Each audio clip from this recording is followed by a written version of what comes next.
Hey, what's going on? It's Joe Rock at home with JJ French of Twisted Sister. How are you? I'm great, thank you so much. Thanks for coming in. Oh, my pleasure. So here's the deal. Coming out September 21st, your book, Twisted Business. When did you decide you were writing a book? 1973. Oh, man. You know, there's a part of me that wants to say that going back to maybe 1967 when I saw the Cream and the Who as an opening band at this Murray the K show, and I was 14, I thought to myself, you're watching something special.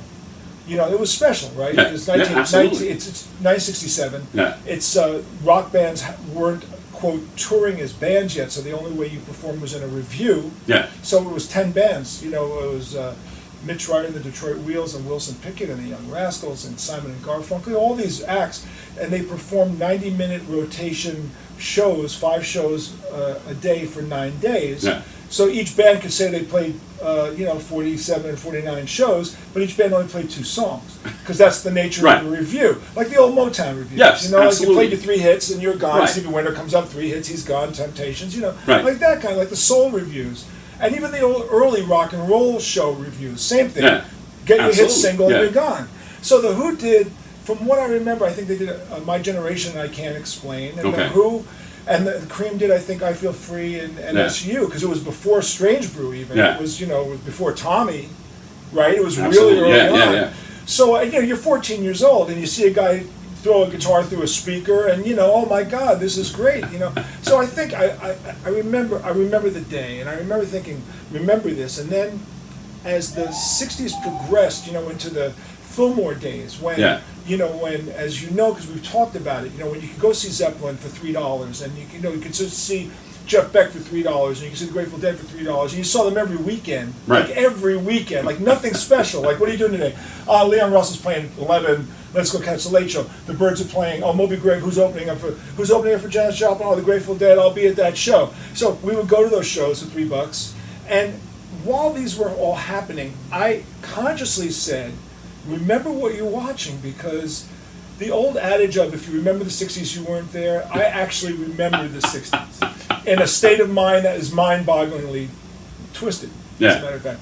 But I remember it all. So I consciously remember the day before don't ask me why I remember this date, but the date that Kent State kids were killed, which was May 4th, 1970. I was living with a girlfriend in Richmond, Virginia, and I went down to see her on May 3rd, 1970. I remember sitting on her stoop. I had my guitar with me, I brought my guitar down with me, and I was a hippie, uber hippie. She dated me because I was a hippie drug dealer, Jew, drug dealer, hippie, and this girl was the great-granddaughter of Robert E. Lee, so this definitely, she did this to get back at her mother. You could figure, I'm dating a Jewish guy, and he's a drug-dealing hippie from New York. What could be worse? Well, she eventually left me for a half-black, half-Chinese heroin dealer, which is very true, by the way, so I guess it could get worse. But in any case, I'm sitting at her stoop playing the guitar, and I'm thinking to myself, it's 1970, I'm thinking, man, in the year 2000, I'm going to be 48. Wow, would that ever happen? Like, I would never make it to 48. And of course, the Kent State kids got killed the next day. Riots took place all over the country, because they did. The University of Virginia was around the corner from our house. When people ask me why, I remember the dates, and I remember them because I can attach them to sociological events that were important that everybody can talk to, which is why I can remember.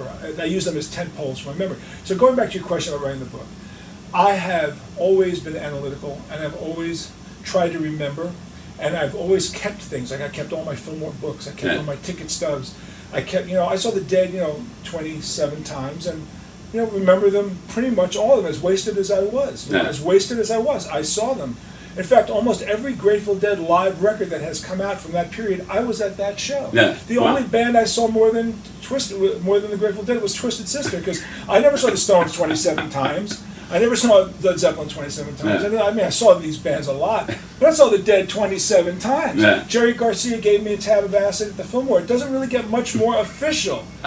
Like when people talk about being a Deadhead, I'm sorry, Jerry Garcia gave me a tab of LSD at the Fillmore East. I saw Pigpen 27 times. Wow. Man, Pigpen, That's a deal, You man. talk to me about what you know about great shows, and I will tell you I'll beat you show for show. Right? Skull and Bones album. I was at that show. Yeah. Most of the packaging that comes with those shows are the Portchester gigs. Yeah.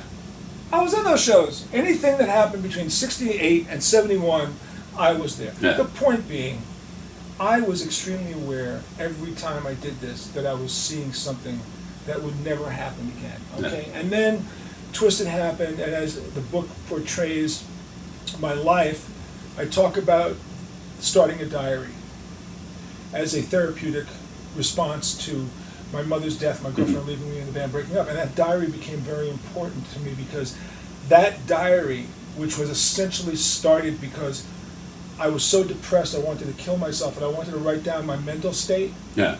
And then I kept logs of my mental state because over the next 8 months I descended into a depression that was so dark and bordering on suicide that I never will ever take someone's remarks about being depressed lightly.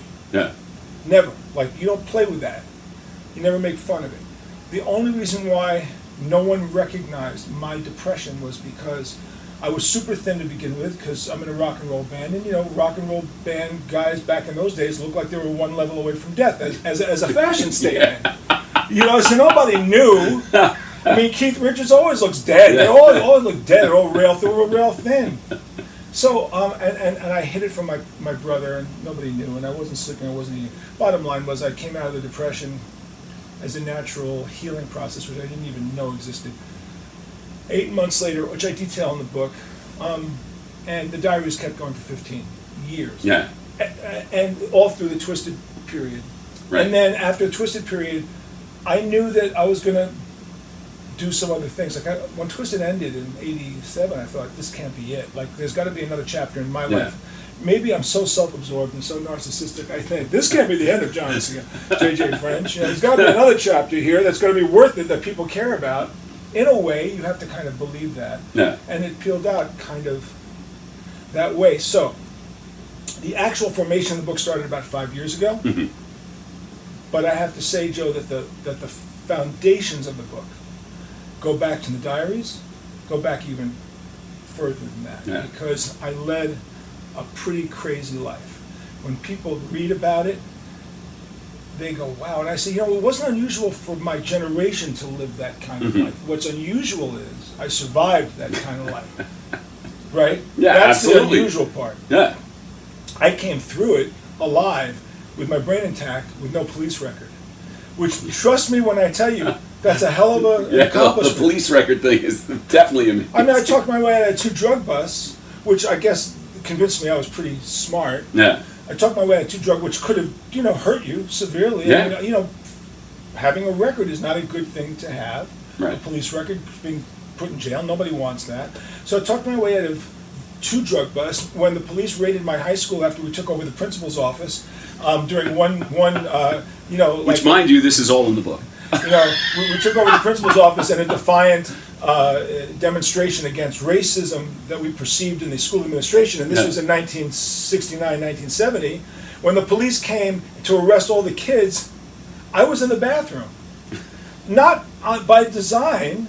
I just went to the bathroom. The police broke into the school and arrested everybody. I come out of the bathroom. Don't ask me how long I was in the bathroom or why. Maybe I was smoking a joint. I don't know. Yeah. But when I came out of the bathroom, I remember walking to the room where all the kids were, and they're all gone. I look out the window, and they're all in paddy wagons being taken down to the tombs to be arraigned. And I went, wow, I just missed getting...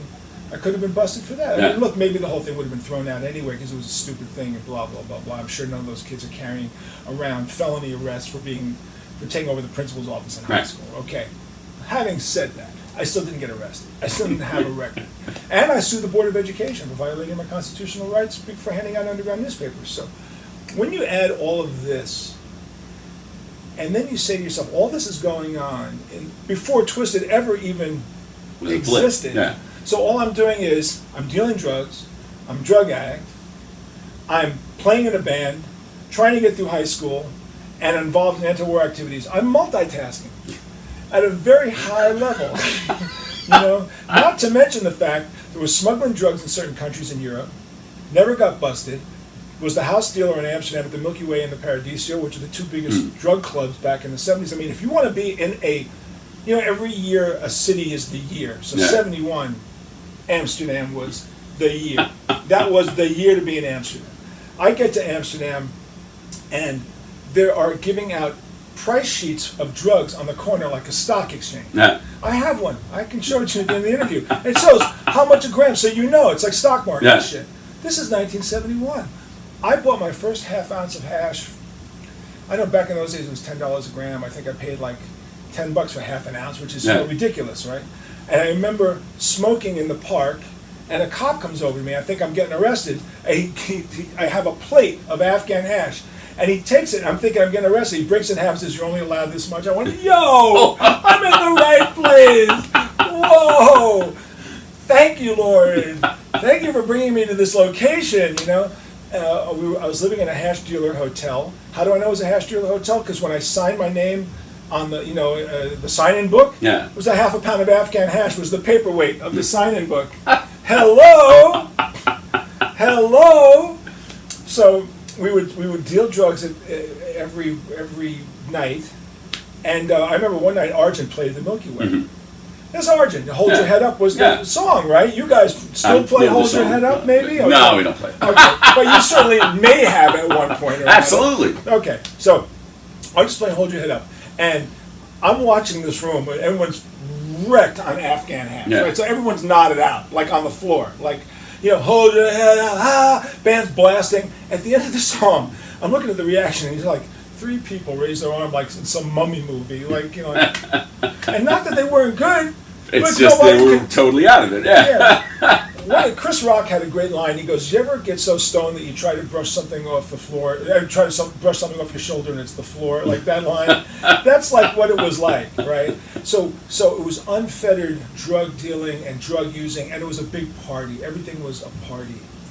So, joining Twisted was kind of, after that whole preliminary part of my life, as I detail in the book, like why I'm alive, why I'm okay, is Yeah. because events led to my decision that if I stayed on that trail, I was going to die. Right. And I had to make a decision to stop.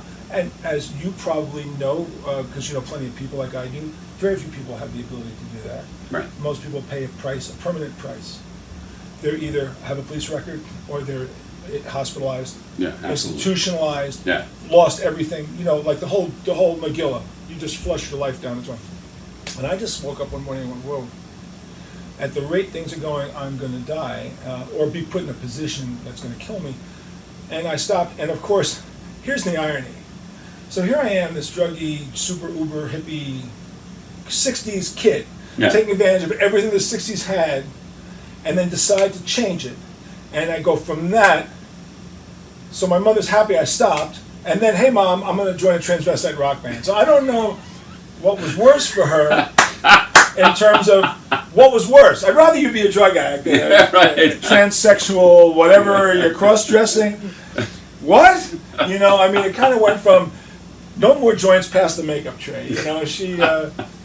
So that's not usual either. That's not Absolutely that's not. your story. So the story's all that. So then, cutting across all this stuff, 5 years ago, my mentor Steve Farber, my co-writer, who had gotten me into the motivational speaking business, I called him up and I said, "I need a book." Why? Because when you do motivational speaking, the first thing the booker says is, "Do you have a book?" Like everybody wants to know you have a book. They're going to promote the book. The book has your theories about whatever. Right. Everyone has a book. Right. Tony Robbins, Wake Up the Sleeping Giant, and everyone has a book. I didn't have a book. I needed a book. So I sat down with Steve. I said, "I need a book, but how's the format of the book going to be?" This becomes this. If my life was written out like this, it would be War and Peace. The 80,000 pages, Yeah.